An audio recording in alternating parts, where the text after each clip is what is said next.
we spoke about earlier, the damn talent gap is crazy. And the fact that you can't hold up against this. And guys, what did I say? What did I tell you on here, Brinsky? Harold Perkins isn't going to matter in this game. Yeah. They completely took him out of the game. He had two solo tackles, 4 total, 2 assisted. Yeah. They know how to take away what you need very well. And they amplified against you. Great coach team. Clark Lee, just like Coach, I have to say, he's got him or Brent Key's got to be up there for coach of the year. Facts. Brent Keys too. Like, yeah. I mean, there's damn good coaching going on this year when it comes to that perspective. And of course, we could talk about other people. But when it came down to this game, it's the same old problems week in and week out. And I'm going to keep saying it every week I get on here and talk about it. So until it gets improved, I'm just going to repeat the same old crap. Brian Kelly, you're next. Right? I'm not saying the next one to be fired, but eventually the LSU fans and the boosters and the alumni got to get tired of this crap eventually, right? It just can't be the same repetitive broken record. Look at their schedule. Guys, they're staring at 5 losses this season. 5. Yeah. Alabama, A&M, right? Oklahoma. They got there's another one up there. I forgot who else they play. They're staring down 5 losses right now, in my opinion. They got a guarantee. They got a guarantee win. Western Kentucky, maybe. Who else they play? They got Oklahoma on November 9th. They got we play them November 8th.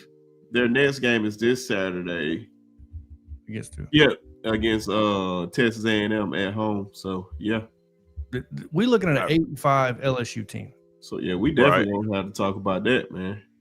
So I want to add that I definitely picked Vanderbilt to win this game anyway, but that Weeks being out of this game was paramount. That was huge in this football game. Yeah, you lose your starting middle linebacker against a team like Vanderbilt.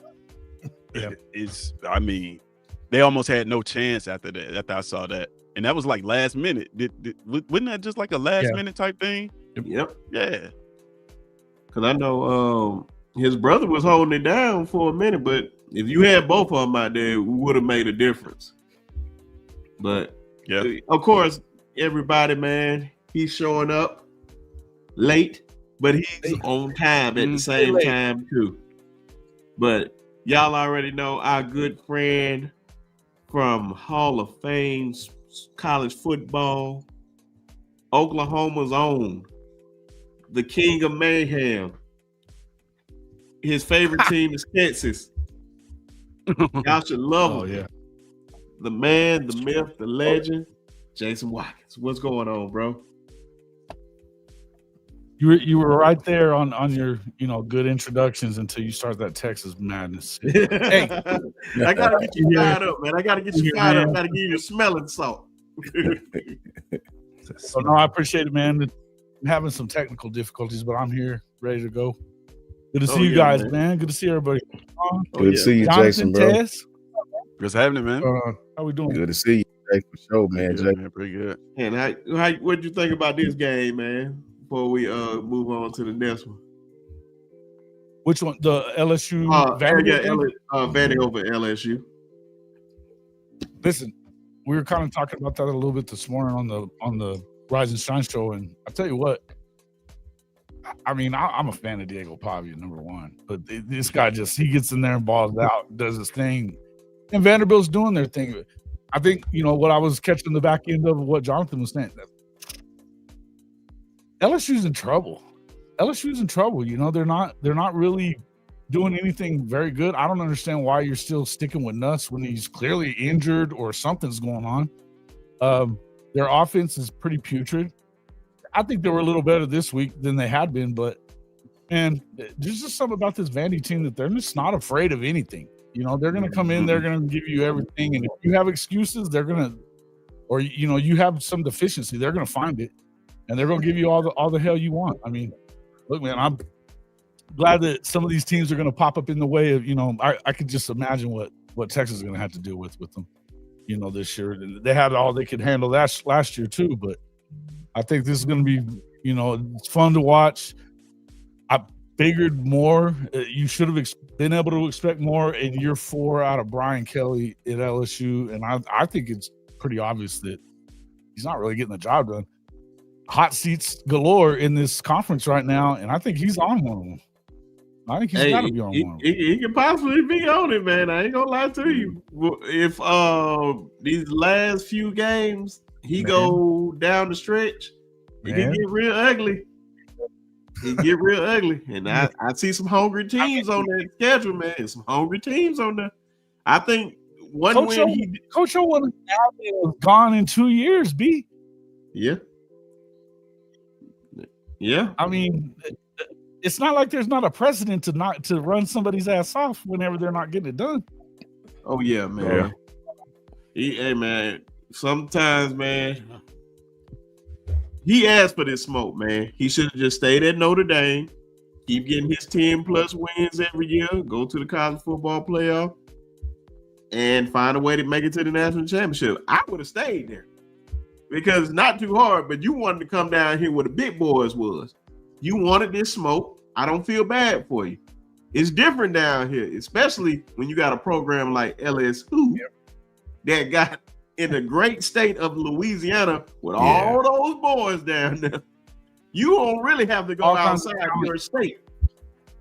And then the first problem one of the biggest mistakes you made your first year, you weren't recruiting nobody in the state, which is crazy as hell. You was going everywhere else, but not recruiting the guys in state. Yeah. That is mistake number 1. I can understand you.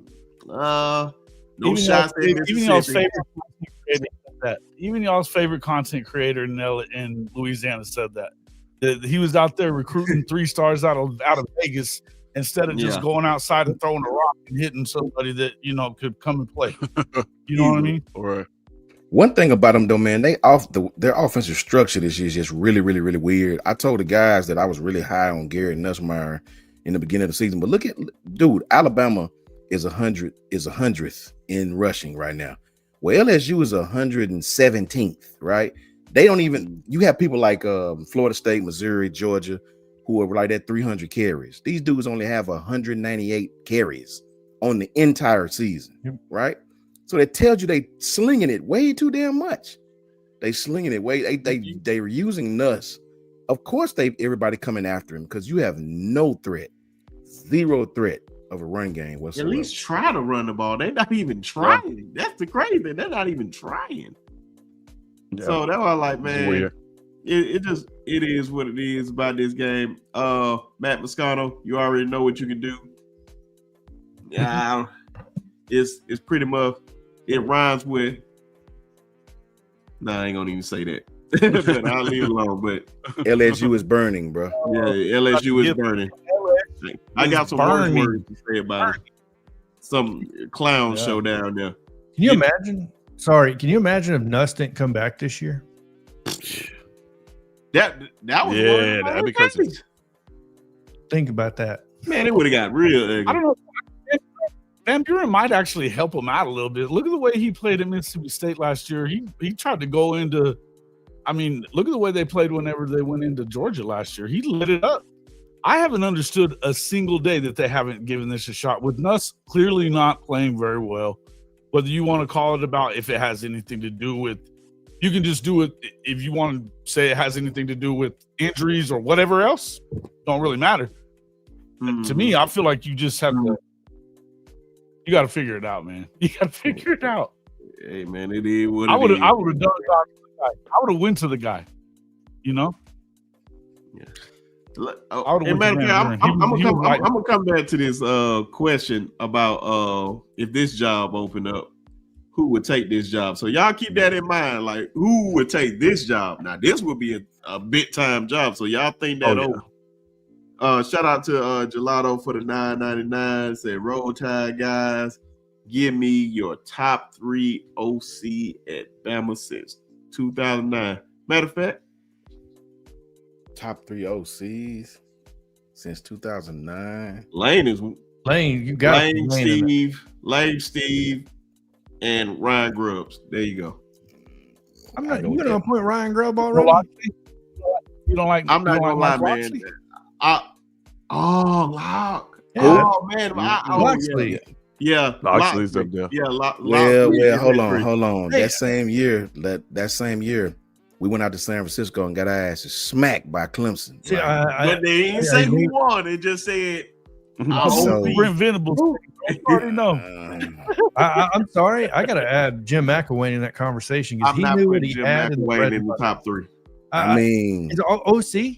We won when we Brian Dayball. I mean, so I don't know. I'm not a Dayball fan, but it all depends on what you saying best is. What's your parameter? Okay. Now, if we go winning and how, I was like, man, Jim McElwain, we really wasn't doing too much, man. But I do want to say this: our whole offensive scheme was restructured under Lane Kiffin for those 3 years. So I got to put Lane as number 1 because that was and a couple of times that was impressive by Lane. Made Blake Sims into the best passing quarterback to Alabama. He broke at that time AJ McCarron. He broke AJ McCarron's passing record at that time. And Blake was a damn running back, and he got that throwing it to Martin looking like he, that is insane, bro. When you think about it more and more every time. So just give him love on that, man. Before we get to this, man. Matter of fact, since you just said that, man, hopefully we gave you some good answers, Gelato. But mine is like I said, man, it's Lane, Steve, Sarkisian, and Loxley. And Ryan Grubb is honorable mention right now. If he wins this year, he's number 3. But it's too early. He's doing great. Too early. Yeah, he's doing great right now. I had to think about it because I was like, man, we didn't really have like the greatest OCs. Now we had some great DCs. I ain't gonna lie about it. Have some real. We all know who the best on that one. Though. Oh yeah, come on. It's no argument who's number 1. We know it's Pete Golding. Jeez, I mean, it's not even. Well, we know who the greatest head coach is then. And it ain't Nick Saban. How about that? Ooh, Bear Bryant. Come on now. It's South Carolina's OC. Oh my gosh.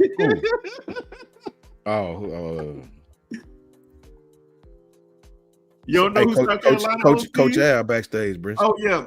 Oh, and ladies and gentlemen, I was just about to bring him up. Our OG, Mr. HBCU himself, Mr. Kappa man himself. Oh, he getting ready, man. He just getting ready, man. He flexing on the camera. Sorry. Oh no. Y'all already know our OG, man. One of the greatest minds on these YouTube streets. Y'all show your love for the man, the myth, the legend, Coach Al. Hey, let's flex. What's happening? Let's flex on y'all right brother. Quick. What's up, fellas? He's flex. What's happening? Oh man, I hope that you heard that the greatest coach of all time, man, Mike Schuler, man. I thought that we were giving out the wrong answer. Can't you see I got enough gray already, man? You gonna tell me that? Hey man, I thought they said give out the best wrong answers. Oh, the best wrong answer. Okay. Yeah, best wrong answer. That's funny. Mike Dubose, how about that? Woo! Franchoni. Yeah. Mike Price. Mike Price. Yeah. Stripper money. That's terrible, bro. Sorry. Mike Price. He gotta get the worst one, bro. Freeze can run. Y'all literally naming everybody outside of the Nick Saban era. It's just like Price gotta get the worst, bro. It was trash. Yeah, I know it. It was trash. We almost got the death penalties. Yeah. Price gotta get the worst, bro. This one yours, Jason. Appreciate the super chat, Bishop Frank. 1-0 each and every week. Keep stacking days, Boomer. Sooner. You already know. We'll see y'all in a couple Appreciate of it, weeks. Bishop. And definitely another $9.99 by Gelato. He said, I asked you that because some people have been saying Grubb is overrated. Is it more Ty or a little of both? What? Whoever said Grubb is overrated should not talk football ever again.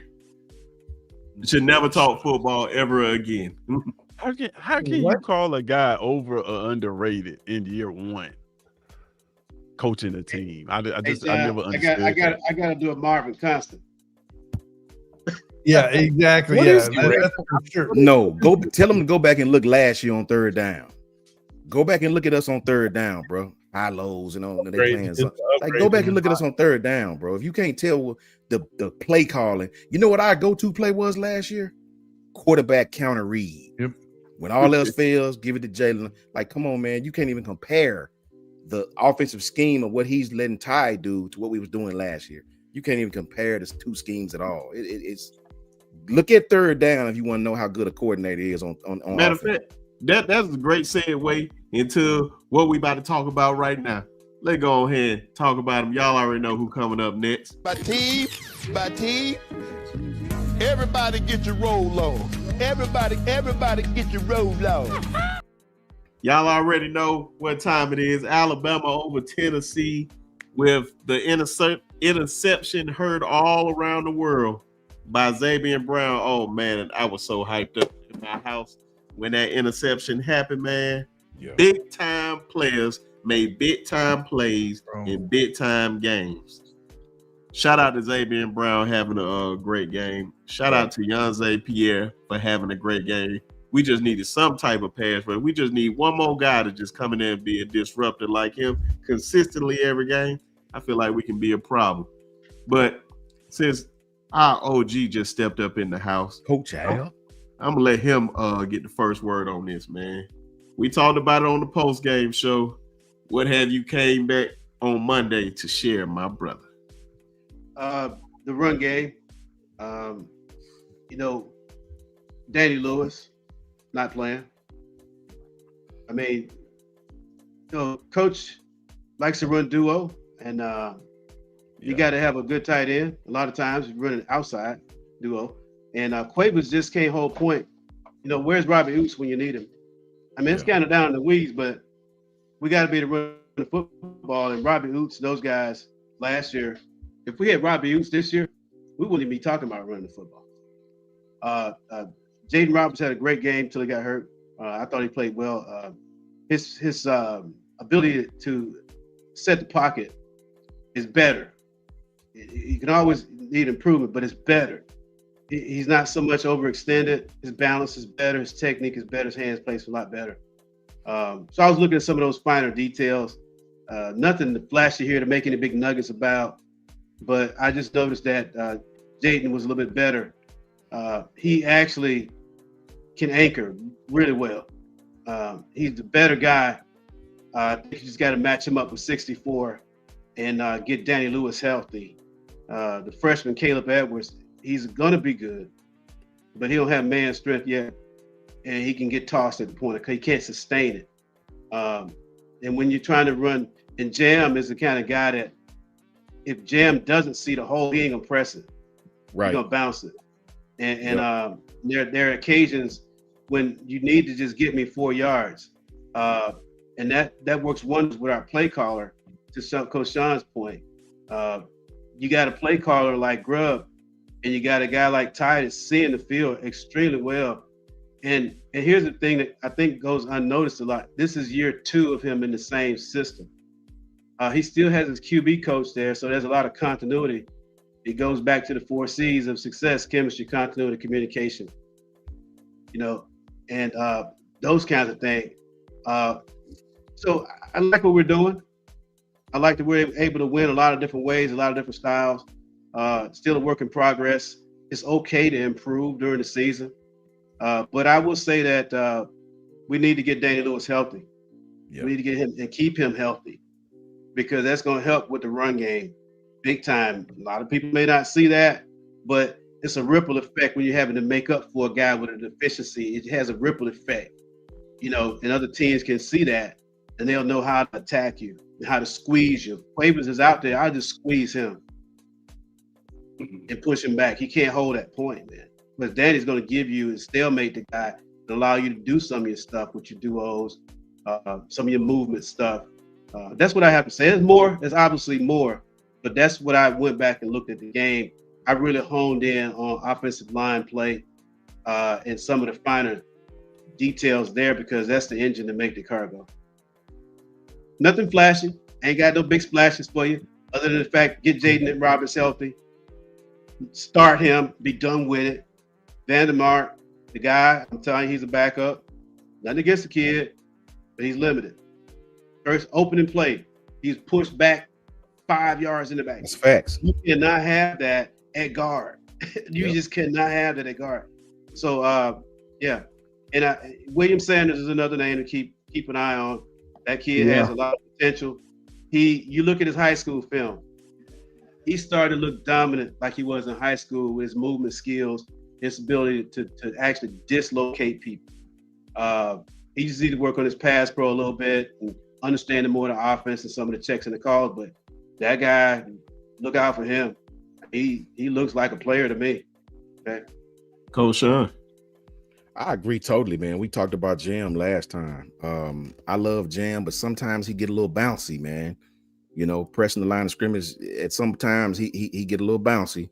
Want to bounce everything to the outside. I agree 1,000%, man. I just like the fact that Grubb understands. Listen, this guy's not doing nothing rockets. He's not reinventing the wheel over here, right? I mean, basic man beaters, basic high-low. I mean, the sluggo routes, crossing routes, slants, switch releases. He's not reinventing the wheel, bro. You know what I mean? If you watch the film on these guys, they're not doing nothing out of the abnormal, bro. Right. But what I like about Grubb is he understands what to call in between down and distance. Like what he call on first down may be completely different as far as concept of what he call on third down. Third down is where you make your money at, man. Third down is where you make your money, and that's where, to me, where we struggled at last year so much. You know, this guy's doing everything, man. I understand the different receiver talent and things of that nature, and having a big guy like Isaiah. I get all of that, man. But when you look at what these guys doing, man, on third down, man, it really gives our opponents a lot to think about on the film study, right? When you watch a film study on Alabama, it's not so basic as last year. And that's not putting it on Jalen or putting it on anybody. It's just we were very, very, very ineffective on third down, man. It just what it was. I mean, you know, it used to make me sick sometimes watching us on third down, some of the things that we did. I'm like, man, what in the world? What the hell are they doing? So basic man beaters, basic football concepts, man. And right now these guys are excelling at that. You know, I love what I'm seeing from Ty. Now I will say this, just my humble opinion. Somebody else may tell you something different. I do feel like there are times when Ty get a little greedy. I do feel like there are times when there are a lot of underneath stuff open and he'll still take the deep route. You know what I'm saying?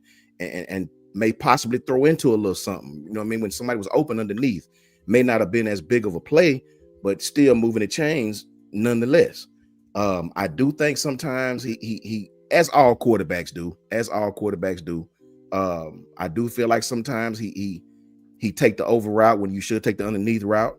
You know, it don't have to be a deep route every time. And I think what I like about Ty is you can definitely tell that kid understands that. So you know, to me, the offense is where it's at. Now I would like to see us run the ball more effectively. I will say with us, I just think it's an attempts thing.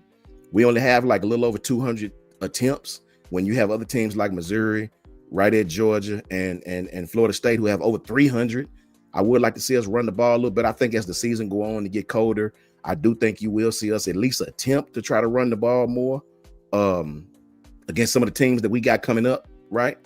I do think at some point in time when you start playing better secondaries on the road, especially, you won't be able just to drop back and throw the ball so much, you know, depending. I think teams are going to play you differently. I think at some point teams are going to play you differently.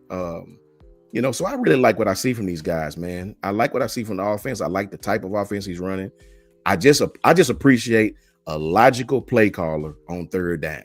That's all I appreciate. It don't have to be nothing major for me. Coach Sean, one more point. I'm sorry, but I had to say this. Go look at the pass pro for Saturday. Facts. It kept him clean. Yeah. I mean, he may have got hit once, maybe. Yeah. Okay, when we was backed up in the end zone, he trusted his pass pro. And I checked PFF. The grade was off the chart for pass protection. For us, we didn't give up a sack. You know, and one of the pressures was because Josh Cuevas in 64 kind of had a miscommunication on blitz pickup, and Cuevas released the guy. Okay, And where he should have really, instead of check release, he should have stayed because he should have had his eyes inside to know that there was another guy that 64 had his eyes on. And that's just a communication thing. But Josh was asked to do a lot Saturday, Cuevas, a lot because Danny wasn't playing. We just got a problem at tight end, I think, the depth-wise, as far as physicality. And that's really hurting the run game. It's a systemic problem. It's a systemic situation with our run game. And I also like our freshman, Daniel Hill. You know, Daniel is a downhill guy. I think he's getting it. He's finally healthy. I think Saturday was a big boost for his confidence too. You could see his body language and how he was really into the flow, so to speak. Yeah, I also seen Geno Vandermark. He was getting beat on the inside. He was getting beat on the inside He was getting beat on the inside on zone plays. Yeah. You can't let him get. You want to give it up to the outside on inside zone, okay, I guess, but you can't get beat on the inside, bro. And he was letting dude come right across his face, man, and that's just not good. You know, it's like his feet was stuck in the mud or something. I don't quite know what exactly. I think I like Dewberry better in the run game, me personally. Yeah. Before I kick it off to John, just real quick, shout out to Ray for the $2, my brother. Appreciate you. He said maybe the O-line moves are affecting the run game. Possibly, because a lot of our complaints are on the offensive line, to be honest. So yeah, it could play a part, but I feel like a lot of it. One run that Daniel Hill, it really pissed me off in the fourth quarter because I felt like I think it was on the last drive when we was trying to score. He was just dancing. He was just 3rd and 2, or it was 2nd and 2, and I gotta find that play for y'all, man. And he would just bounce. All he had to do was just hit the hole, man. Just get the first down, keep the chain moving. But he was just doing that dance. Outside of that, yeah, you can put some of it on the O-line, but you still got to put some on the running backs too. But go ahead. No, it's the vision. Sean's back, and it's the eyes, man. And if the blocking's not up front where you can see it and your vision ain't match, you're not gonna trust it. You're gonna go what your default is, and jam is to bounce it. You know, I was coaching up one of our players. We had a touchdown this past weekend. You know, it was a pin and pull kind of thing, right? But if he had just trusted the play, you know, it means that we didn't give him enough reps. Facts. So I'm on the tape. He go like, I should have scored. Yeah. Why did you do that? I didn't trust him. You can't put a running back in for 2 plays and pull him out. Take him back in for 1 or 2 plays. Running back is a position where you gotta play, bro. You have to play to understand the game, to feel how the offensive defensive line is playing. You gotta feel it, man. You're not gonna feel it in 1 or 2 or possibly even 3 or 4 carries. You gotta get these carries to understand how the game is going, how the blocking scheme is reacting, how the defense is reacting. So that's the only thing I don't like. I don't like a bunch of switching at that position. I think you need to let one back play just a little while. You know, leave him alone a couple series. Let him play, man. We done so much of that with Roy Dale and Jace. It just used to make me sick. Like, how do you expect these kids to get in the flow of the game when you pulling them out every other play? You know, it's just really, really, really. I don't like. That's just me though. Tez, I'm gonna get your take before you got to dip off, brother. I wish you could have stayed for the Auburn talk because I know. I know. Maybe you should that real quick for a minute. Matter of fact, Let me just give you both of them real quick. Yeah, please. I give you both of them. All right. Y'all might want to clip this. When I get to the Auburn Jan's rant. But real quick, you got for the Alabama game, y'all already in the chat. I saw y'all putting it. Tez picked Tennessee. I did. I did pick Tennessee, and not necessarily because I thought they were a better team. I thought that this would be a much more high scoring game. I thought both teams would get into the 40s in this game. Alabama, you know, they held their end of the bargain with 37 points. Tennessee didn't. Like you guys said, a lot of what you said, Tennessee led the conference in sacks, right? That's their defense. It's feast or famine. They come after the quarterback and try to generate turnovers. You guys kept your quarterback clean. That was huge. Then you got Josh Heupel. He probably need to go sit right with Pete Carroll because you got a running back averaging 8 yards a carry and you run some spider 2 wide banana.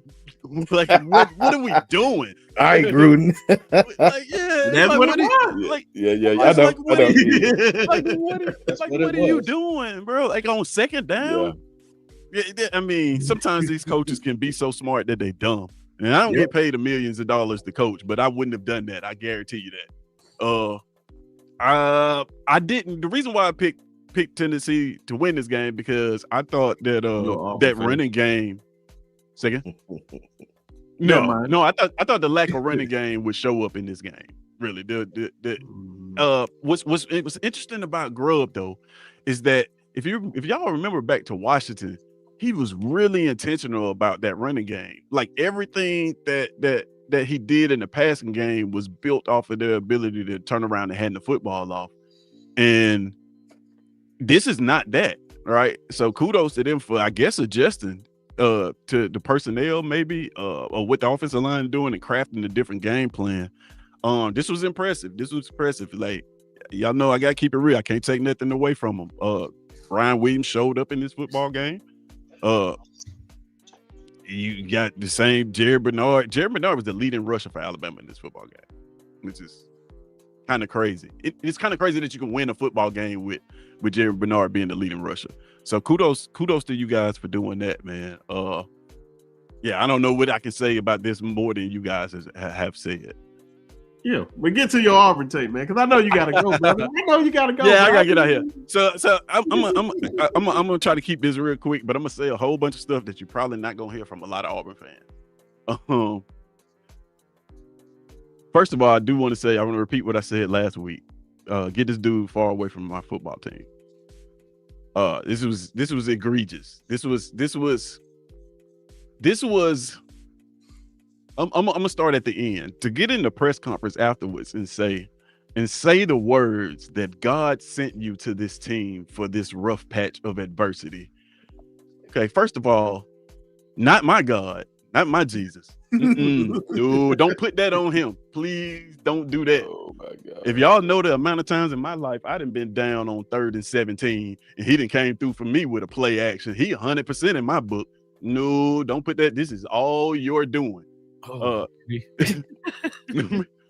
Number 2, this offense is just not well coached, man. And a lot of people, like a lot of fans, want to take the low-hanging fruit and put it all on one player.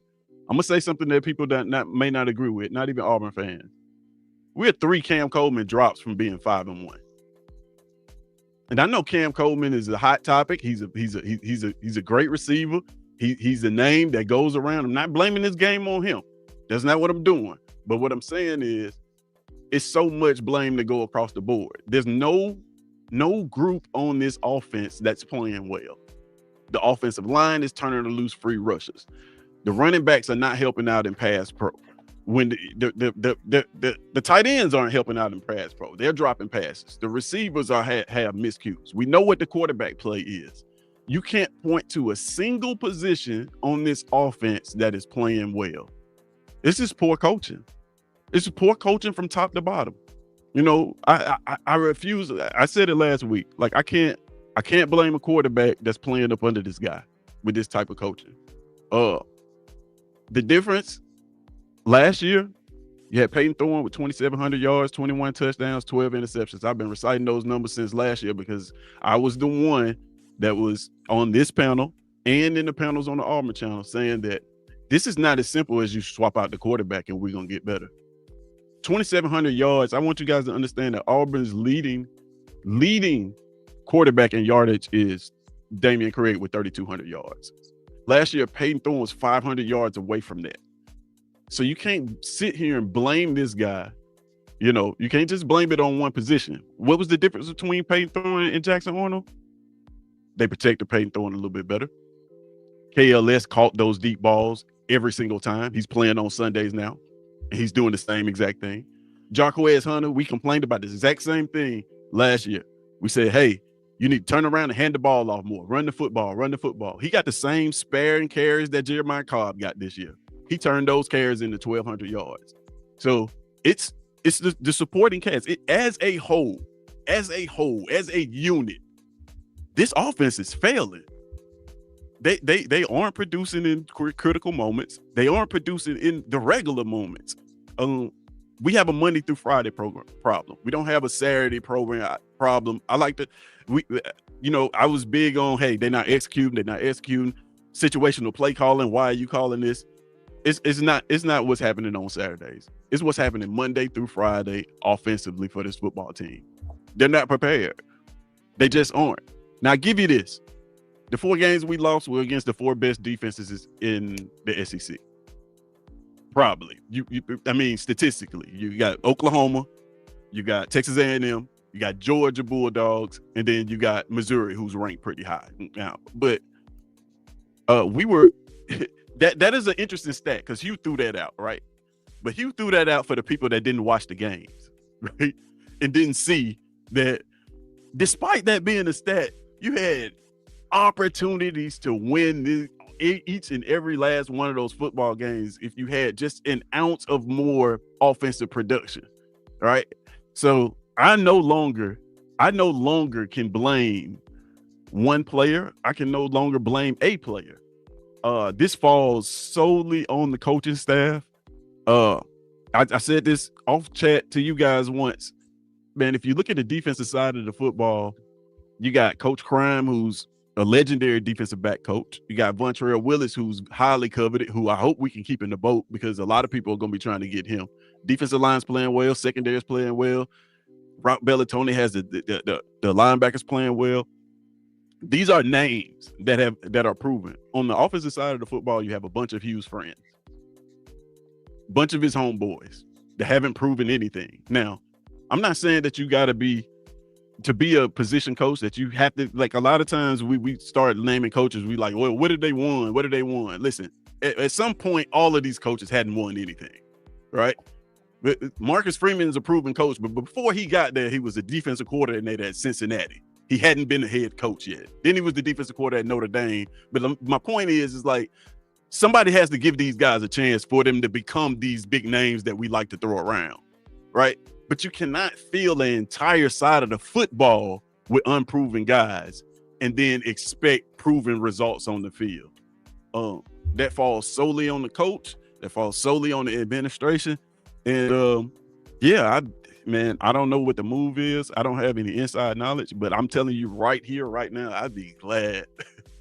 I'd be glad when that day comes, when I get that picture and that announcement on Twitter and it's got his face on there. I might do a special live for that just in celebration, man. Just because, man, he's just not doing a good job.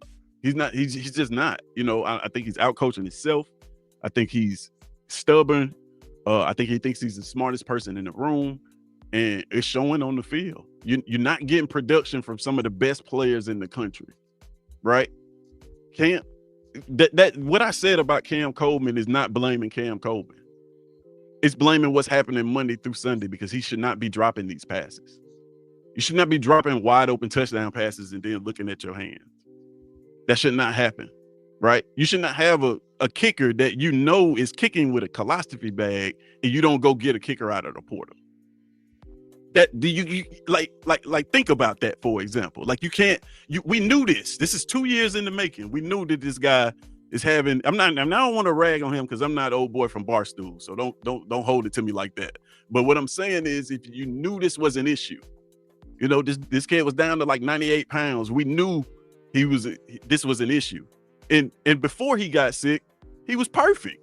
He hadn't missed a kick, extra point, kick, nothing, whatever range, 50.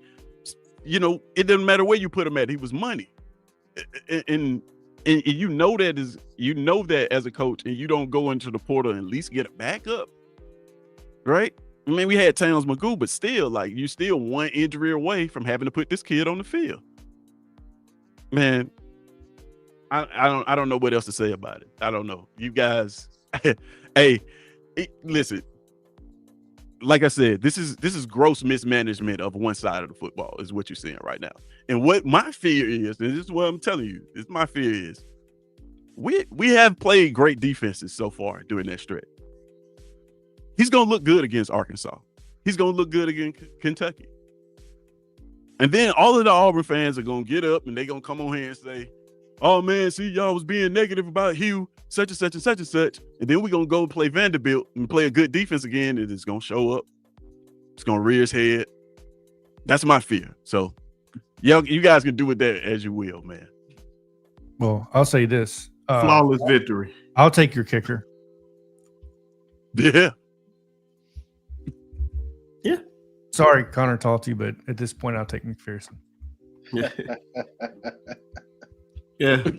My boy Big Bama said, come on over to hey, I ain't say all that now. Hey, wait a minute. You know the qualifications that you got to do, man. You got to fill out the application, man. Then it's like a yearly period to see how your performance is as an Alabama fan. You can't even wear crimson. You got to wear red until you're ready to put on that crimson. Nah, I don't even own no red or crimson. I won't fit the bill. But man, appreciate you always coming over here to the channel, man. Y'all make sure y'all subscribe to SC Season. You got the ranking show tomorrow night. The highly gonna be a good one too. Oh, I know it's gonna be a great one. But we'll see where Nick put us this. Hopefully it's Nick that says where Alabama's gonna be. Not you. It's really just him. Shout out to Nick, man. I'm gonna tell him you said that. Oh, please do. Please. Hey, no, but man, I appreciate y'all for having me, man. And I wish I could stick around to hear what y'all got to say about this because I'm really interested. I'm definitely gonna tune right back in here and let me know what y'all think about what I said, man. And I want to hear y'all's opinions on this, man, because I don't know. I've talked about this too much this weekend, so. Yeah, just let me know, man. I appreciate y'all again, man. Always a pleasure. Always a pleasure being on. All right, Tez. Much love, broski. See you, Tez. All right, man. Catch you, brother. I'll hit you up later. Facts. That was awesome. What? Oh yeah, man. I knew he nailed it. He nailed it, bro. Like it is. Not my guy. Not my guy. Oh man, he been pissed off with Hugh Freeze and them, man. But since we already talked about them, man. Let's go ahead and finish it for him, man. Just finish it off for him. Man, I'm really, really surprised this man is not fired right now. Yeah. Honest to God, I said Sunday, going into Sunday, probably like 1 a.m. I said, I'm going to wake up and it's going to be 3 job openings. And I thought it was going to be Auburn. Florida already got in Florida State. Yeah. And only one of those things came true. Here's a question though I have, and I think it could have something to do with this. I was thinking this morning about how it feels to me like it's with Billy for sure, and maybe this is why they're not doing it there. I think that they know that Freeze is gone, right? There's no two ways. There's no way you keeping him around. There's enough people that want his ass out of there. It's always somebody else's fault. It's never his. It's, he'll put it on his quarterback, his coaches, anybody but him. He insulates himself, right? So the truth of the matter is nobody in Auburn gives a shit unless you win it. Nobody wants to hear it. But to me, I feel like this is one of those deals where I think that right now you're looking at Florida is ripe for the picking. All those players, Dallas Wilson, DJ Lagway, all these cats could enter the portal right now. They've got a 15-day window right now. They could leave and not have anything to do with it. If you stay, at least you don't open that up, your team only, and along with any other coaches that are fired, to be just getting poached from. That's something that we saw from Coach Saban. When Coach Saban left, that opened up just that roster for a 30-day period at that time, right? That's a tough deal. That's a tough deal. And if you're trying to hold on to some players because you think you might be able to get a guy like Lane Kiffin or whatever, to me it's weird that they were so adamant, and the fan base is wild there in Florida. We already know that. But I think to me it's to listen to that and go ahead and fire him. They were like signaling it all week and everything else too. It just go ahead. It's just a fire sale now, because these kids are gonna every player agent out there is gonna be shopping these kids, and they got time to do it. Whether or not they need to jump in the portal or not. to me, I think it's with the way that the rules are changing. I think that you have to be very careful about this, and I think that very well probably has something to do with the fact of why he'd still be there. I think they're hoping against all hope that they can keep guys like Cam Coleman. And, I know Tez is down on him right now. You crazy. Keep that kid if you could. Yeah. I mean, I know there's a lot of teams. I got one that we'd love him. We'd love to have him. Alice Wilson too. And that's the whole point. To me, the schools are leaving those guys. I mean, they're leaving their six open, man. You know what I mean? Yeah. Yeah, man. That's a nice take right there. Yeah. Yeah, man. I keep seeing a lot of, he said, James Franklin back to Vandy. Nah, that's not gonna happen. But James Franklin and Auburn would definitely never happen for many, many reasons, which I think most of us understand that it's definitely from this state. You'll understand why he would not be the head football coach at Auburn University. Go on, Coach I. And definitely shout out to our good brother, Coach I over there at Fanatic Sports. That's good, Coach Coach. I. Got a big win, man. Boy, Yeah. they got a big win, man. Huge What win. up, Coach? Oh yeah, man. But Man, for me, bro, with Go Auburn, ahead. for me, man, it's so damn tough watching Auburn play football, man. Like, it's so hard watching them, man. It seems like they just identityless, if that's a word. I don't know what the hell they trying to do on offense. I don't understand the blocking scheme they run.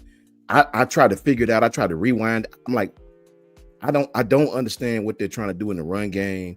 Their passing concepts and passing options seem like it's all or nothing. We gonna chunk it down the field, or we gonna just let the quarterback. It just seems like they're so. I think the center got hurt, if I'm not mistaken, right? I don't know what they're trying to do on offense. I can't even. You know how you watch your offense, you don't quite understand what their tendencies are. You know what I'm saying, Coach? Like, what are they trying to do? They're clearly not trying to run the ball. Against Oklahoma, the kid had 2 or 3 good runs, and they completely stopped running the ball. Let's just go out here and chunk it all over the damn field forever with Jackson Arnold. So I don't even try to figure it out with Auburn no more. Tez is 130,000% correct. They have completely failed in every aspect of that offense. The defense is actually keeping them in games. Every game they're in, the defense is actually playing well until they get worn down. Yeah, until they get worn down. It's like, I don't understand what Auburn is trying to do. I don't understand their offense. I don't understand what they're trying to do. It looks so lost of what these guys are trying to do on the offensive side of the football, man. Offensively, blocking scheme wise, passing concept wise, just a complete and utter. Ted said it all, man. I just agree with everything Ted said with this team. Yeah, man. It's really, yeah, man. He really hit it on. Yeah, hit the nail on the head, man. When it came to this, man, I really don't have nothing to say about them. I'll say this really quickly, Brinsky, not to cut you off. If you're gonna play the way Auburn is playing with this all or nothing, you might well switch quarterbacks and put you a passing guy in there, like a hardcore guy that can really throw the. If you're gonna play like that, right? I don't understand what they're trying to do. That's why it's so confusing. I don't know if it's Jackson Arnold. I don't know if the offensive line is playing bad. I don't understand if it's just the running game. It's just null and void. I don't have a clue what they're trying to do in that offense, man, or what they're even, what they're trying to accomplish at all. It's just all over the place, man. It's almost like somebody's just out there calling random plays that have no continuity with the down and distance at all. Sounds like last year for us. Yeah, facts. It was touch and go. It was hot and cold. Hot and cold, man. Some days were hot, some days were not. And there's no identity. That's really huge. Auburn, when the season starts to go bad, Coach, a lot of times what can go wrong will go wrong. Can't go wrong. And you can't ever get any chemistry. You can't ever get any connectivity. Every time the big plays are always going against you. It's just a bad season. But one thing about Freeze, he's always been that guy who's thought a lot of himself. Maybe he need to give up the play sheet. That's a fact, man. Billy, same thing with Billy. Same with Billy. That's what I was fixing to say. He could have saved himself a lot of heartache, and they would have Give it up because he was recruiting great. If he just gives up the play sheet, but he would up. Yeah. Facts. Hey man, if you're gonna, I guess you just trying to live by your way. If you're gonna die by your way. Well, coaching philosophy is one thing. Okay. If the philosophy is detrimental to the performance of the team, you need to go check your philosophy. Fact. Because one thing about a philosophy, if it's proven, then you got to stick to your guns, because that's the whole point of a coaching philosophy. All right. But if your ego gets in the way of your philosophy, you hurt the team. That's fact. How many offensive coordinators have you guys seen that was the head coaches that it worked for more than one season? I watched Gus fail at it. I watched my man that was offensive coordinator for Ohio State last year fail at it. Great offensive guys, great offensive minds, right? I watched Sark still, up and down, hot and cold with it. And Sark is a great offensive coordinator, right? How many head coaches have you guys seen that are successful that call their own offensive plays and team actually, done something? Look at Lincoln Riley. Lincoln Riley's falling off. I mean, same thing. Yeah. Dan Mullen. He's doing good at UNLV, but yeah. Steve Spurrier was probably one of the best at it. Yeah. And was successful. In multi-years. Right. Urban gave it up. Urban was good. Urban gave it up. Facts. He gave it up. And Ryan Day eventually had to give it up. Sure did. And won when he did. That's right. And won when he did. Won when he did. Ron Moore, when he's the OC, he had to give it up. That's facts. But I know we just gonna go back to John real quick on this Alabama Tennessee, because I did not get his take. You're good. We already talked about pretty much everything. My thing was just Ryan Williams. Been critical on him. He had a good game. Jam Miller dancing around. Daniel Hill play you're talking about, Brinsky, I know which one you're talking about. To be fair, Vandermark was pretty much in Daniel Hill's lap when he got hit. Okay. But I know exactly which one you're talking about. See, in my opinion, it could be wrong. I'll have to go back and look, but he pretty much sidestepped to get out of Vandermark's way, because Vandermark was pretty much on skates going behind him. That guy, man. So I thought Daniel Hill, in my opinion, now he came in the fourth quarter and looked pretty good, but at the same time, you know what I mean? Like, I'm not going to give him a lot of credit and say, well, why has he been in the game and overreact that way? Because he's in the fourth quarter when this Tennessee's defense has been on the field, you know what I mean, most of the game now and all that good stuff.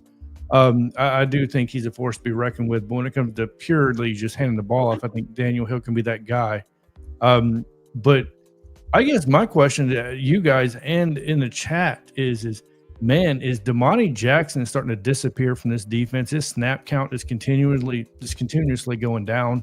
I don't know if you guys paid attention, but Davian Brown and Dejon Lee is officially the starters. Damani Jackson is not listed as a starter on the depth chart anymore. So that's something to be paying attention to for sure when it comes down to it. And Tennessee did outgain us in yards. Now, granted, 120 yards was on the last two drives when we were playing basically prevent defense, in my opinion. So I don't know what you want to take away from that.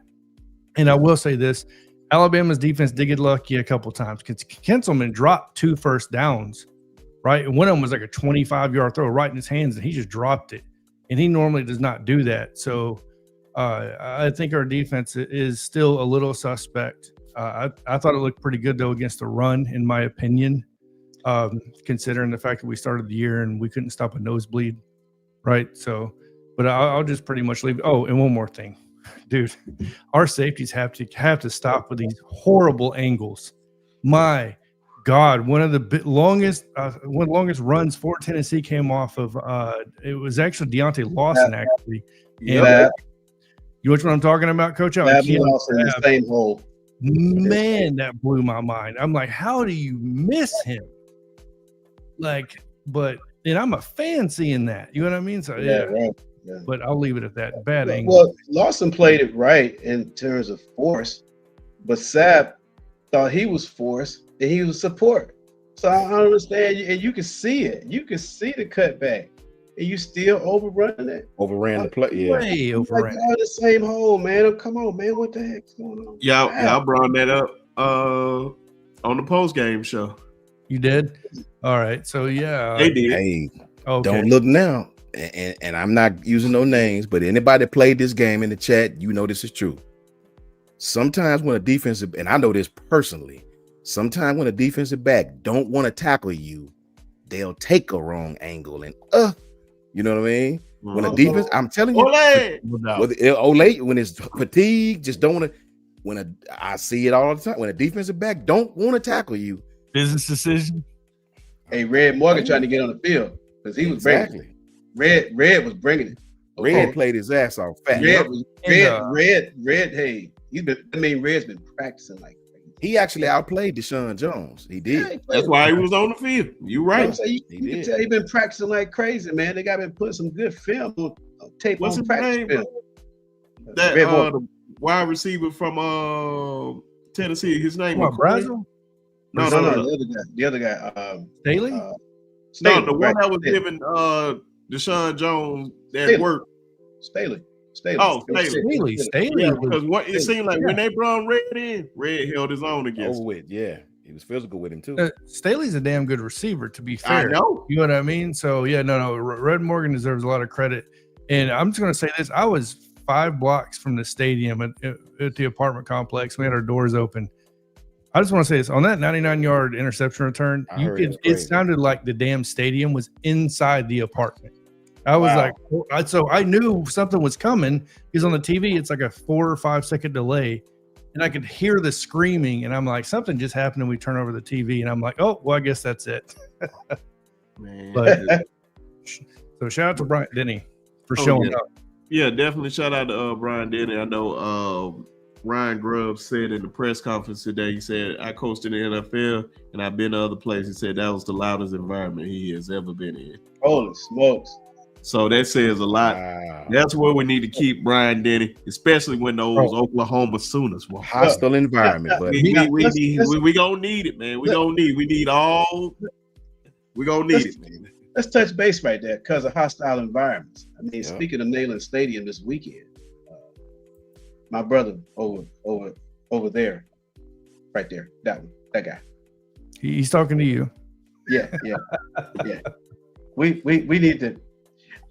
I know hostile environments or something. Is this the first time OU will be playing Tennessee in Neyland? No, they did. I think it was 2016 they played them at Neyland Stadium. Yeah. 2015, 2016, something like that. Yeah. That place is nuts, man. Are you going to the game? Are you going? I think so. I'm trying to get that place. I tell you what. Yeah, I've been up in there a few times, buddy. Yeah, they. Oh boy. Oh man. You're gonna see more orange than a day. Unless you get to whooping that ass, I guess it gets pretty quiet in there from what I hear. You got to do it early though. You're gonna be seeing more orange than you see in a Florida orange plantation, man. I mean, I'll tell you so much orange up there. Hey Jason, it's utterly ridiculous too. It's terrible. I promise you, it's awful. It's utterly ridiculous. We're very happy whenever Oklahoma, because Baker beat them at the gun that time. That was his first big start, his first big comeback for Oklahoma. I can't stand them, bro. I got a neighbor from Tennessee, and he calls me Sean. My name is Sean. He calls me Sean. I can't stand it. We got you with Tennessee. We got Coach Al with Auburn. Coach Al with LSU. And they got me for Auburn. That lets you know. LSU. Man. When it comes to LSU week, I'm gonna need you up here, Coach Al, so you spew that hate. Oh, I'm gonna do a Jans man. I'm going straight Jans on. I'm gonna take some Jans vitamins the whole week. I'm gonna take some vitamin Jans the whole week, and I'm gonna be like this. I was telling me this a couple years ago too. He said you'll get a fight between two Vols fans in the stands if they start winning. Oh yeah. Yep. You ain't lying. They tried to do it with Jalen Milrose, Daddy. I will give a shout out to the Tennessee fans for this. Again, I hate Tennessee, but man, like when me and Coach Carl went to the square down there, right, or the quad, for tailgating, and dude, there was a Tennessee traveled for the Alabama game. They traveled really well. Oklahoma last year too. For sure. Ain't number down the road. Hey, I'm just saying, and I didn't see no fights. A little bit we were out there, and it was pretty warm, but yeah, man, the environment was crazy. I'm about to say, man, I really don't understand when it comes to fighting with certain fan bases. Man, I hate Alabama State. with a passion. But every time I go down there, I have a ball. I have a great time. I'm about to say that ain't nothing personal. I just hate the school. I'm about to say I hate Auburn. Not many fights at the Cotton Bowl for Red River. I mean, I guess there are probably some that I just don't notice it, but most of the time, I just don't. You don't see a lot of it. Yeah, I just never understood it, but I can understand Auburn, Alabama. Some folks, man, you hear on the news, man, somebody pulling that thing out, pause, to just light somebody up. Stupid as hell. I'm not risking my life for it, but I'm just saying, you just football, folks. It's football. We're not talking about life and death stuff. It's crazy. Oh, no. Coach Al, are you going to the LSU game? Because I'll be going to that game, and we have similar passions towards LSU. I'm thinking I forgot. That was yours. Oh, but then you add on Brian Kelly on top of it. Yeah, man, I'm going to have a shirt made. Trust me, some stuff's going to be said. So I'm gonna hit these two things, and then y'all give me y'all just in case that LSU job open, y'all give me y'all head coach, and then we're gonna get up out of here. But shout out to Trent Seaborn, who just committed, highly touted quarterback out of Alabama. He played at Thompson High School, won the state championship as an 8th grader. I was at that game, and when he beat Auburn, that was still crazy to see. And we're trending for Elijah Haven, who 5-star quarterback in the 2027 class. I am very high on him, and I'm still surprised by this. When I seen this, I like, wait a minute, for real? You want to know the secret behind it? His last name is Grubb. I'm telling you right now, man. To do some when that was pulled over, there's gonna be some names you're gonna see some people going out, and you're gonna see some new names coming in. I'm telling you right now, brother, you about to see some changes happening. Yeah. So I believe that. I believe that 100%. Only because of the fact that you, like Coach Sean and I had this discussion ad nauseum. You could see coordinated play calling. That's facts. You know, with what Grubb is doing. I mean, think what Grubb is doing. If you studied the West Coast offense, I did years ago. They do a lot with the short passing game to set up the run game as a long. I mean, just go back to the Bill Walsh 49ers if you want to look at what Grubb is doing and look at what he's doing. Okay, now, and I think the guy is really sticking with the run enough. It's an NFL type of run game kind of thing. Give me 3 yards, just to keep the linebackers coming downhill on their toes. Okay, and so can run the daggers and the stuff like that. Some of the circus routes are good. Create some. Yeah, so he's doing a masterful job of play calling. But one thing, Coach Sean, I would say, if you notice the 2 inside linebackers that are playing for South Carolina this week, have you peeked that already? Was it Justin Ironquo and who's the other? Murphy. Remember the kid we got from Virginia years ago? Yeah. He went to FSU. And now he's back. He's at South Carolina. South Carolina. That's right, light-skinned kid. Yeah. Those are the 2 starters. They playing a lot of ball in there. Wow. I mean, I watched this game, and I see both Murphy and Okoronkwo. Because the Murphy kid, he came down to Ohio State and us, and he's a twitchy guy. He's a freak athlete. Okay, man.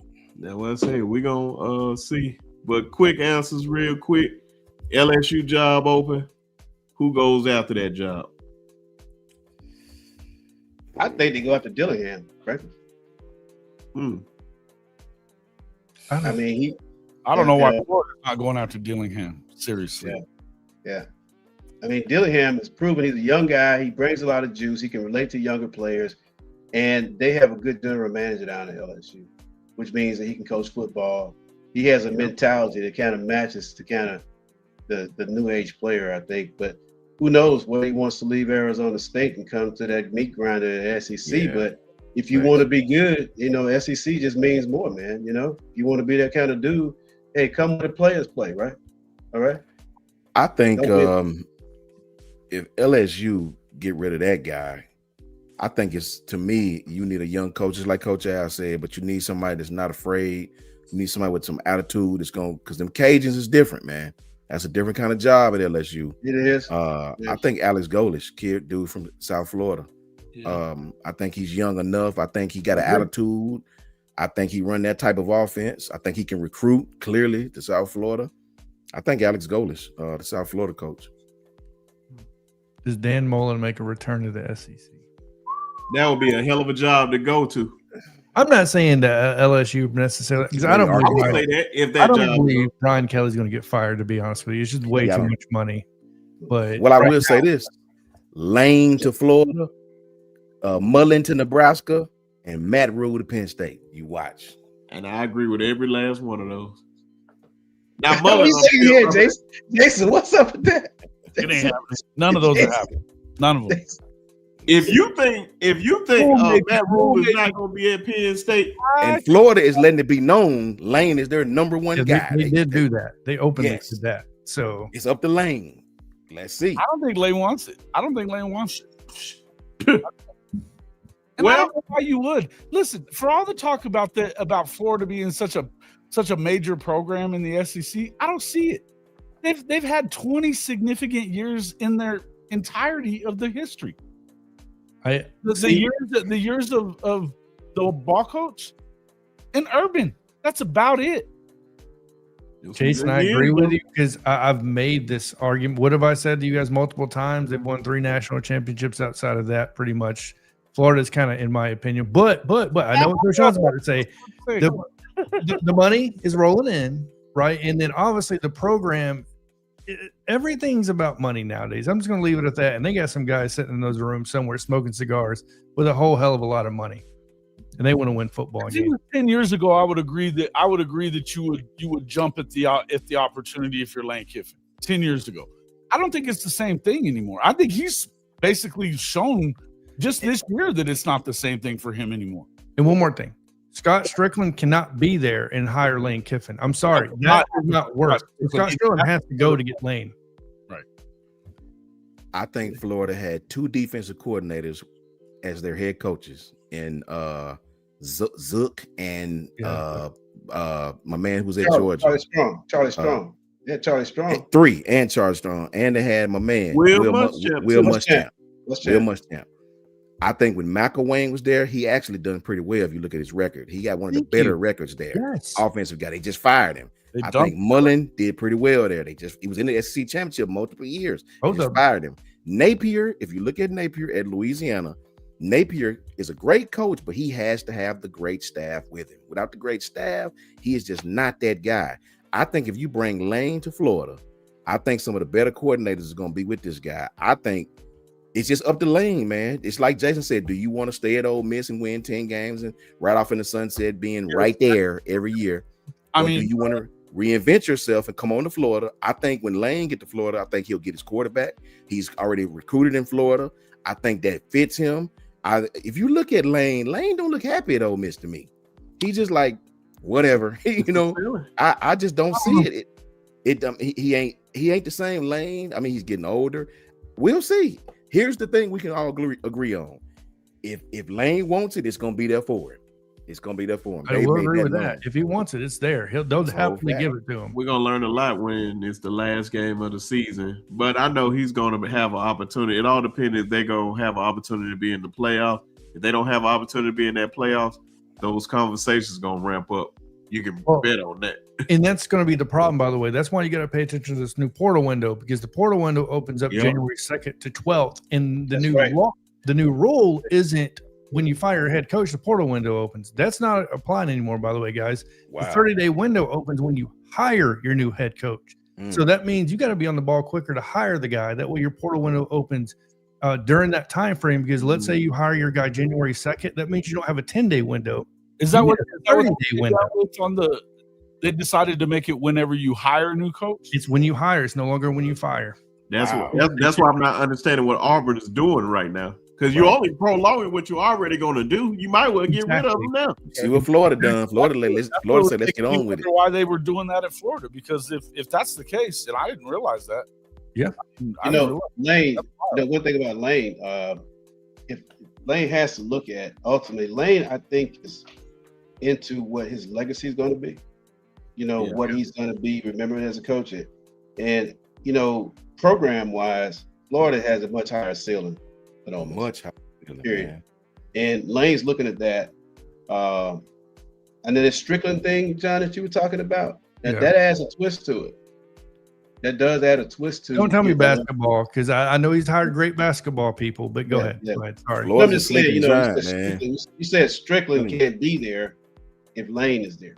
I believe those two can't coexist because of Strickland's out. He's very out. He's a lot like Lane. Can't stand. Yeah.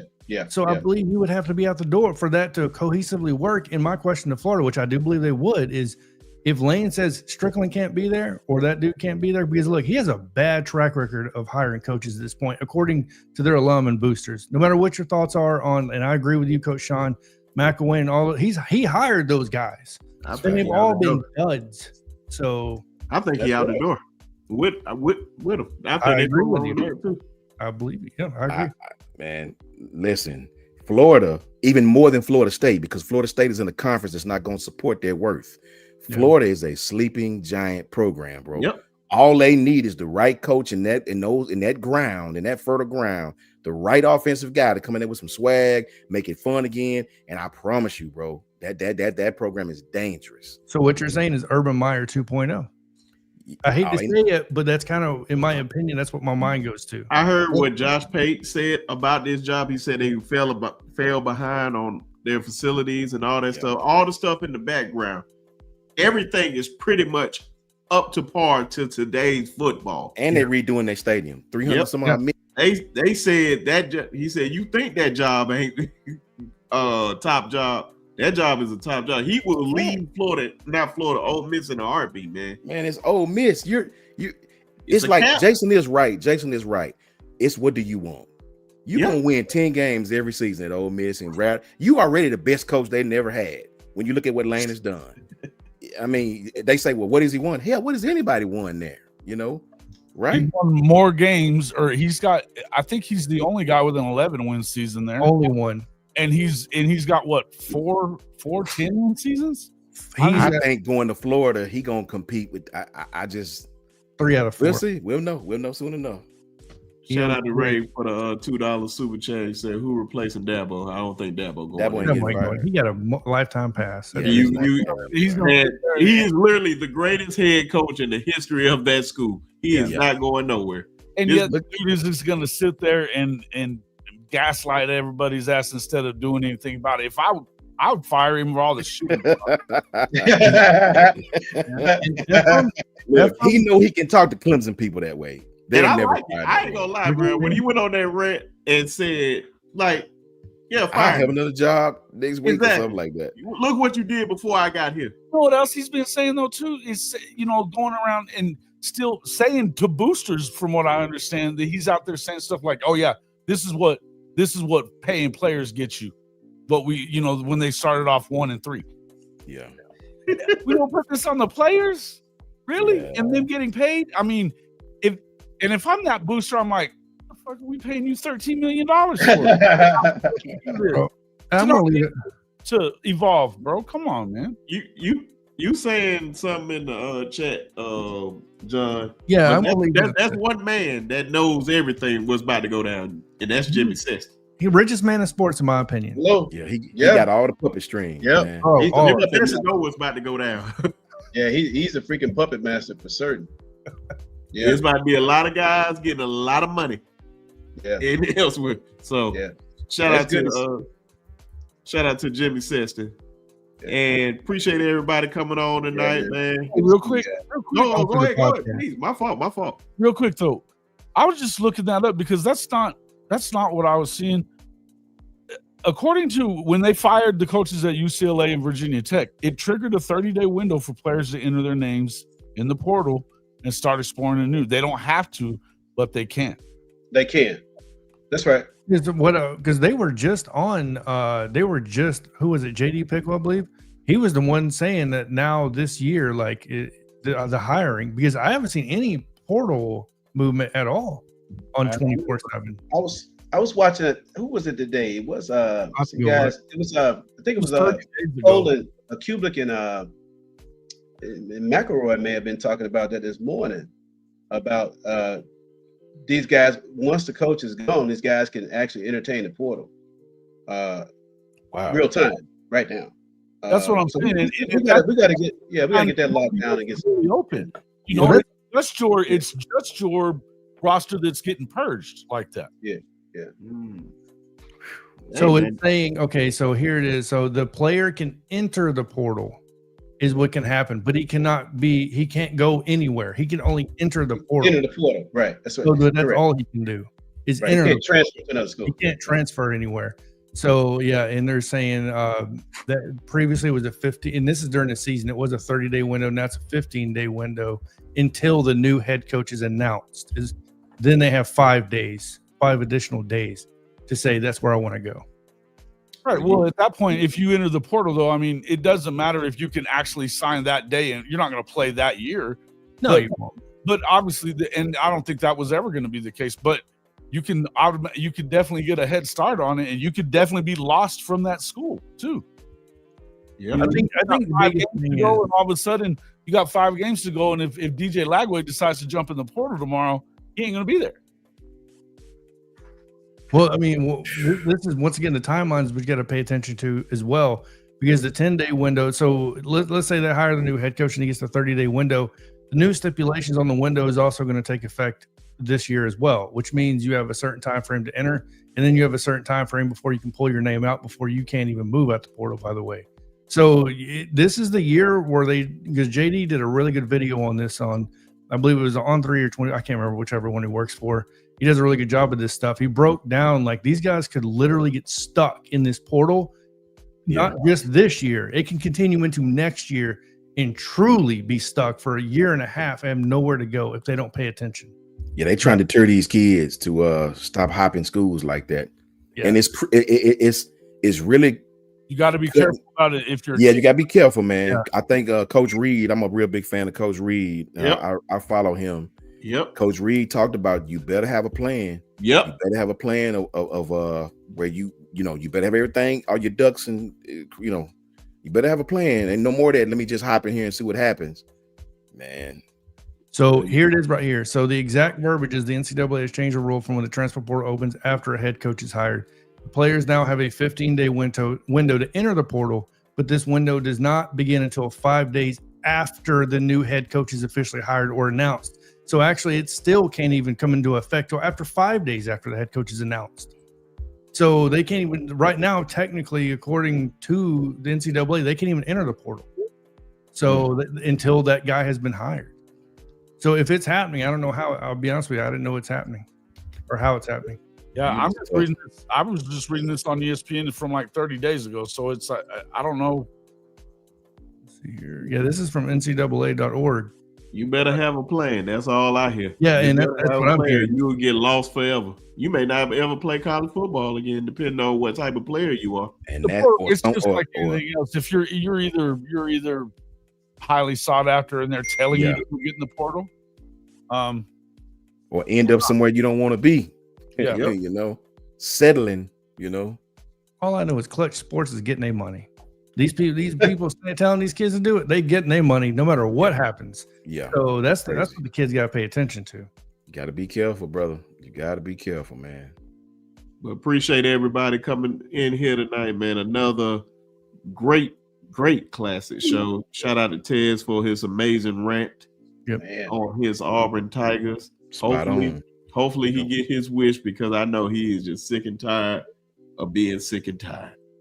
but of course, everybody, make sure you hit that like and subscribe button, and also subscribe to these brother pages when they about to shout them out. So make sure you support them. There's some good people. They know they stuff, and just good people, man. Just show them some love. But I'm gonna let them shout out their channels, and we gonna get up out of here, of course. Hey, Jason Watkins, Hall of Fame College Football. You can find me right here on YouTube. We're going every Monday, Wednesday, Friday in the morning. It's at 10:30 Eastern Time, 9:30 Central, on Rise and Shine College Football. Tuesday night with me and the coach at 9:30 Eastern Time, 8:30 Central. So yeah, man, make sure to check us out there. I would tell you to go over and check me out on Twitter right now, but I got hacked and then they kicked me. What? What's going on? Wild stuff, man. I don't know what's happening. But yeah, anyway, good to see everybody in here. Thanks for having me on as always, man. Sorry I was late. Oh no, man, you good, bro. You know, I already know. Facts, brother. You can catch me on the Bama Center Network, obviously on over there. Other than that, at Jay Lewis on X. Obviously, appreciate the invite. Brinsky, Coach Al, always great talking football with you. Coach Shine, Jason, Tez, who already jumped off here, obviously. All you guys, it's one of the greatest things you can do, right? So, in my opinion. And then, obviously, everybody in that comment section, everybody from Susan, Twister, Nelio, I mean, everybody out there supporting Diane. I'm going to shout out a couple more names here. Obviously, Coach Carl got on here.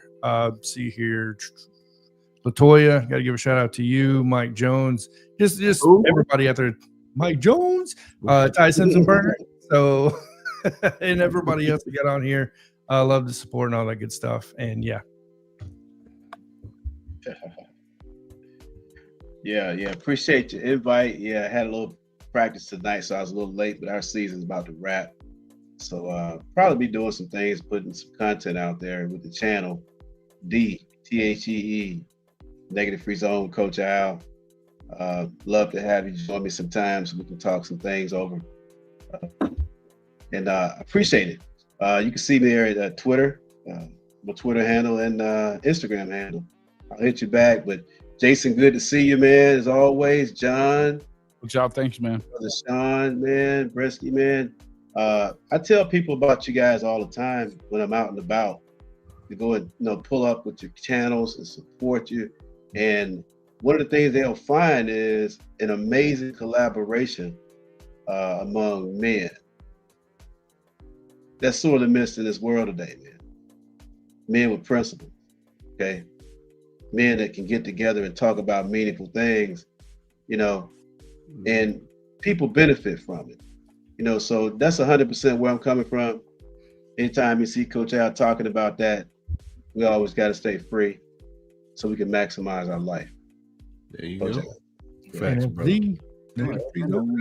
Love it. All facts, man. Jason, before I do, I filled out your ballot. It's on the JMHO Sport. It's on a different email, JMHO Sports Talk. I know I gotta do it. You did it for this week? Not this week. I did it last week. I'm gonna fill it out for this week too here tonight. Okay, yeah. I was just reminding you guys the deadline is tonight. So Gotcha. I'm in already. Yeah, I'm finna fill mine out too, man. Much love to all of our Bama Guild and our Oklahoma Guild and all of our guys, man, to be on with us in our collective, man. Much love to all these guys. Thank you to Brinsky for having us all up here, man. Much love to John and Coach Al and Jason and Tez and practically everybody, man, who come with these great contents. Tap in with these guys. You can't go wrong with none of them, bro. Big shout out, man. Big shout out to my brothers on the Alabama A&M football staff, man. Shout out to my boy LaRon. Oh, we got unhooked. You went mute. You went mute. You unhooked yourself somehow. Can you hear me? There we go. Touch that damn button, man. It always happens, bro. Shout out to all my boys on Alabama A&M football staff, man. Shout out to the Bama players, the former Bama players on that staff. Shout out to LaRon White. Shout out to AC Carter. Shout out to my homeboy Ronald McKinnon, who played at UNA. And shout out to the man himself, man. The man himself, Sam Shea. Shout out to all them boys at A&M doing big things. Hashtag Creed. You know what I mean? You already know what it is. Much love to them. We're going to put belt to Bama State's ass and get and do what we got to do this week. Guaranteed. You know what I'm saying? Whoa. Yeah, and you check it out. That's what it's going to be. That's what it is, man. We got to do it. Everybody come out how good. Bama. Yeah. You know, I get it. I get it, man. Bama State is good. They having a great season. They are. You know, they got a great quarterback and all this, you know, but the bottom line is, man, anything can happen in this game coming up this weekend. It's gonna be packed down there, man. I'm trying to get there now, trying to see what's going on. Much love again to everybody. And remember, man, long live thy fame. AAMU, baby. We gonna come for Bama State's ass. You heard it here today. Woo! AC, get it done, baby. Get it done. Yeah. JMHO Sports Talk on YouTube and Twitter. I'm calling the upset. Yes, sir. I don't care. I'm calling it upset. But appreciate everybody showing love. Make sure you guys hit that like and subscribe button to the channel. I dropped all their links in the chat. If it's not in the chat, it's going to be in the description. Make sure you subscribe to these brothers' channel. That's why I said they some good people, and you're going to get some great knowledge, and you may even hear some great stories. But appreciate everybody. Y'all already know. I don't know, where is it? There it is. Y'all already know what time it is. F Tennessee. F Tennessee. Yep. LSU. Yeah. LSU. I go with you. I get Tennessee. F Tennessee. I go that with you. LSU is burning. Since we saying F Tennessee, we might well just play this.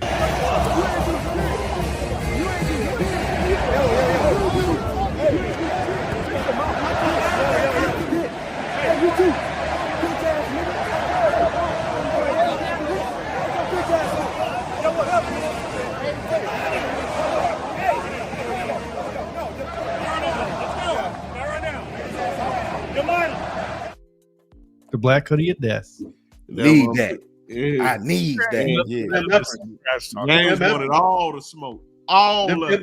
Yes. Them efforts. Shout out to James Smith, man. If you don't have them, if you don't Shout have out them, to James. If you don't have what Coach Al say? What you Coach gotta Al have say? them efforts. You gotta have some. You better have have some in the SEC. Yep. Otherwise, you're gonna be playing the Big 12. Shout out to James Smith. Yep. Westside Montgomery, Carver High School. Catch y'all on Thursday. We playing South Carolina this week, so buckle up. We getting ready for it. Catch y'all on Thursday. Roll Tide. Roll down Tide.